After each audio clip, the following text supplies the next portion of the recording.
Bismillahirrahmanirrahim. 5.4.1 Cryptography.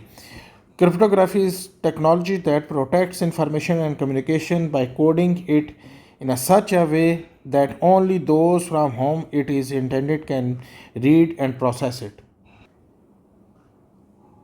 Cryptography provides confidentially, integrately, and authorizations. अब आसान अल्फाज में देखते हैं जी कि क्रिप्टोग्राफी क्या है जी। क्रिप्टोग्राफी एक ऐसा तरीका है जिसके ज़रिए हम अपनी मालूमात डाटा को खुफिया, सीक्रेट और महफूज सिक्योर बनाते हैं ताकि कोई शख्स इसे ना पढ़ सके। सादा अल्फाज में कोड बनाने और समझने का फ़न है ताकि पैगाम सिर्फ भेजने वाले और जो रिसीव कर रहा है उसके दरमियान वही इसे क्या कर सके, समझ सके। अब क्रिप्टोग्राफी जो है ये काम कैसे करता है? इनक्रप्शन, असल पैगाम को एक खुफिया कोड में तब्दील कर दिया जाता है। यानी मिसाल के तौर पे मैंने वर्ड लिखा है हेलो, तो या हेलो को HELLO को मैं हेलो को मैं H को मैं JELO कर दूँ या O कर दूँ। तो अब इस वर्ड की जगह मैं कहूँ कि ये वर्ड रिप्लेस हो गया है, तो मैंने ये क्या कर दिया, इसे कोड। और इस कोड को दोबारा पढ़ने के लिए मैं क्या करूं, इसकी की जो है ना वो साथ भेज दूं जी। अब व्हाट्सएप का मैसेज क्या होता है, जब आप व्हाट्सएप पर मैसेज भेजते हैं तो वो इनक्रप्ट हो जाता है, इसलिए दरमियान में कोई शख्स इसे पढ़ नहीं सकता, सिर्फ भेजने वाला और वसूल करने वाला ही असल मैसेज देख सकते हैं। इसी तरीके से ऑनलाइन बैंकिंग है, जब आप ATM या ऑनलाइन बैंकिंग इस्तेमाल करते हैं तो आपका पासवर्ड और ट्रांजेक्शन डाटा खुफिया कोड में भेजा जाता है ताकि कोई इसे हैकर इसे चुरा ना सके। ईमेल पासवर्ड, जब आप किसी वेबसाइट पर लॉग इन करते हैं तो आपका पासवर्ड आम लिखाई में नहीं लिखा जाता बल्कि कोड में तब्दील करके महफूज किया जाता है। क्रिप्टोग्राफी वो तरीका है जिससे हम अपनी मालूमात को कोड को शक्ल में महफूज करते हैं ताकि सही शख्स ही इसे पढ़ सके। नेक्स्ट है जी 5.4.2 blockchain networks. There are different ways of building blockchain networks. There are public, private, permissioned and consortium networks as shown in figure 5.9. The purpose of all these networks is to share the ledger amount all the participants using blockchain.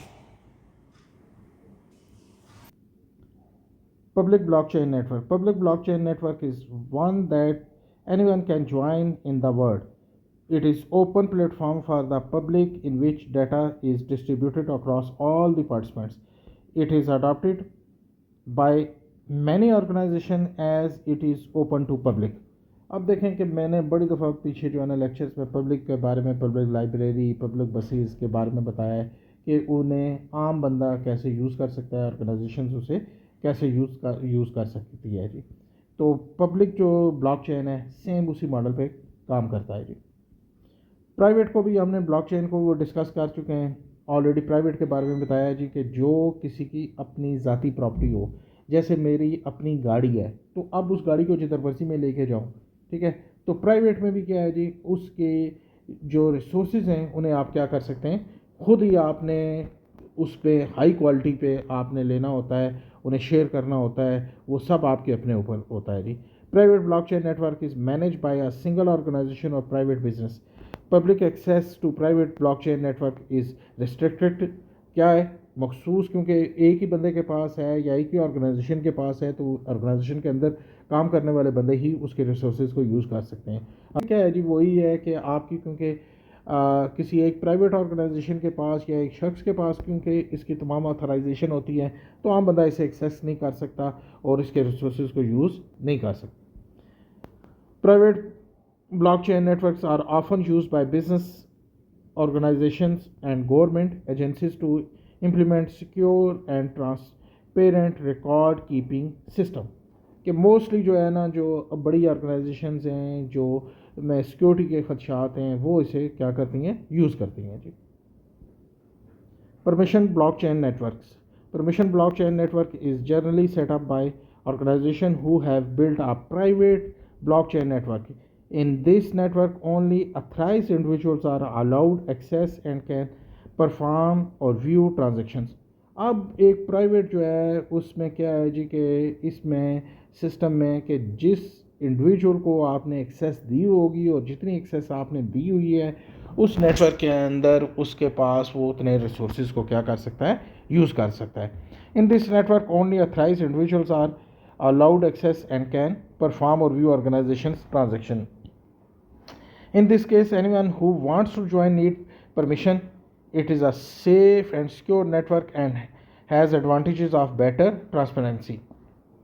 क्या कह रहा है जी कि जिस बंदे के पास authorisation होगी वही उस नेट ऑर्गेनाइजेशन की जो ट्रांजेक्शन्स हैं किस लेवल तक वो जा सकता है और उसे देख सकता है जी. अब एक बंदा है वो बैंक है या कोई और ऑर्गेनाइजेशन है या हॉस्पिटल है, तो जो बंदा रिसेप्शन पे बैठ के इनपुट कर रहा है पेशेंट की वो क्यूरीज वगैरह या बाकी इन्फॉर्मेशन, वो जस्ट वहाँ तक उसके पास है. तो जो टॉप मैनेजर हैं या ऑपरेशनल मैनेजर हैं वो उसको डाटा को डिलीट कर सकते हैं, एडिट कर सकते हैं, और टॉप लेवल के जो बॉसेस हैं वो इसमें डाटा में हर तरह की चेंज और बाकी इसके ऊपर जो काम करना चाहें वो कर सकते हैं. ये अथराइजेशन के ऊपर है कि आप किसको कितनी अथराइजेशन देते हैं जी. Blockchain networks are used for a variety of applications like supply chain management, trade finance and clearing, and settlement of finance assets. अब जितने वो है जी बैंक हैं ये अपने किसी एक डिपार्टमेंट के बारे में जिन जिन लोगों को उन्होंने लोन दिया हुआ है और उसकी एक्सेस जो है ना वो किसी डिपार्टमेंट को देना चाहें तो वो एक कंसोर्शियम बना देंगे जिसमें उतनी इन्फॉर्मेशन लोन को जो हैं डिफ़ॉल्टर्स हैं उनके बारे में जो है ये इस कंसोर्शियम में चली जाएगी और वो बैंक के जो रिसोर्सेज हैं, जो नेटवर्क के रिसोर्सेज हैं, उन्हें वो क्या कर सकेंगे, इस्तेमाल कर सकेंगे. नेक्स्ट है जी हमारे पास transaction process on the network. The blockchain technology allows the individual to directly make deals with each other without involvement of intermediaries such as bank और government. Each transaction is verified by the participant in a peer to peer network. वो क्या कह रहा है जी कि दो बंदों के दरमियान में जब भी ट्रांजैक्शंस होगी तो ये बैंक या क्रिप्टो करेंसी की है, जैसे एग्जांपल हम लेते हैं, तो बैंक वगैरह या थर्ड पार्टी को इन्वॉल्व करने की ज़रूरत नहीं है. ये डायरेक्टली हो जाएगी और तमाम कंप्यूटर्स के ऊपर ये क्या हो जाएगी, रिकॉर्ड हो जाएगी. When a deal is made between the two participants the transaction is permanent.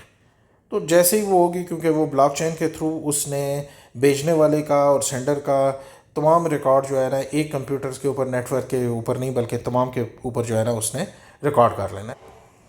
It is added to the ledger as it is irreversible. अब वो लेजर के ऊपर वो स्टोर हो जाएगी, इसको आपने एडिट नहीं कर सकता है, ना ही आप इसे क्या कर सकते हैं, चेंज कर सकते हैं. वो कहता है जी कि ब्लॉकचेन जो है ना ये फैसिलिटी कौन सी है जी, ये एक फास्टर फैसिलिटी है हमारे पास जी ट्रांजैक्शंस के लिए, क्योंकि डेटाबेस में जो है दरमियान में कोई थर्ड पार्टी इन्वॉल्व नहीं है. Blockchain use decentralization of data. कहीं पे सेंट्रली एक पॉइंट पे तो ये जो है ना रिकॉर्ड नहीं हो रहा है. The data is stored in millions of computer all over the world that are connected to the blockchain. Blockchain में जितने भी कंप्यूटर्स हैं उन सब में वो डाटा जो है ना वो हो रहा है, इसलिए ये सिक्योरिटी के हवाले से भी क्या है, बड़ी इसमें सिक्योरिटी हाई है. तो ये हमारा जो टॉपिक जो है कंप्लीट हो गया जी.